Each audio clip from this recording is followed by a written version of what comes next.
ولا أقسم بالنفس اللوامة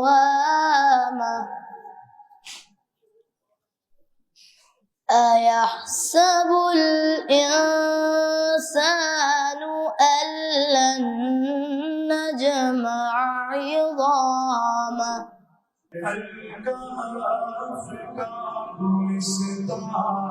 کتنا عظیم پر ہے اس راہ پر چلا ہے بولا ہم خبر ہے آقا تیرے آنے سے رنگ بدلا زمانے کا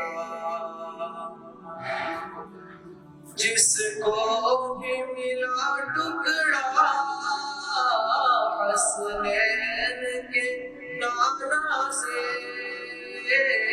میری تصویر پڑھتے ہیں فلک والے زمین والے ہوا کی سرسراہٹ میں بھی ہے تو سلام تیری محترم اساتذہ کرام اور میرے ہم مکتب ساتھیوں السلام علیکم ورحمۃ اللہ وبرکاتہ۔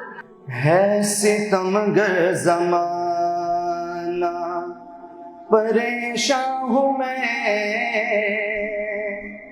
کملی والے کی نگری میں گھر چاہیے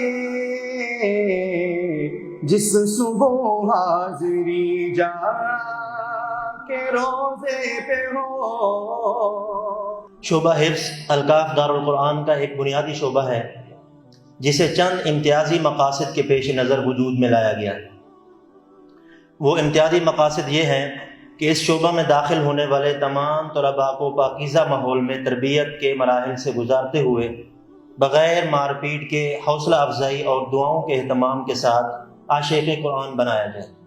دعاء ختم القرآن اللهم آنس وحشتنا في قبورنا اللهم ارحمنا بالقرآن العظيم۔ دعا ہے کہ اللہ تعالیٰ اس نئے لوگوں کو کے لیے ترقی کی راہیں آسان فرمائے اور اسے ترقی کی نئی منزلیں عطا فرمائے۔ جو حق میں امت کے تیرے لب پر سوال آیا کمال آیا یا رب اس امت کو تو پھر سے وہ عظمت دے وہ رسولیا دے تو پھر سے وہ رفعت دے۔ چنانچہ حدیث میں آتا ہے کہ ایک بندے کے 100 صحیفے ہوں گے اور گناہوں سے بھرے ہوئے ہوں گے تو نبی علیہ السلام ڈاکہ ایک چھوٹی سی پرچی نکال کے نیکیوں کے پلڑے میں ڈالیں گے اور نیکیوں کو پھر رکھتے ہیں۔ آپ نے فرمایا وَأَمَّا السَّائِلَ فَلَا تَنْهَرْ، سوالی کو انکار نہ کرو۔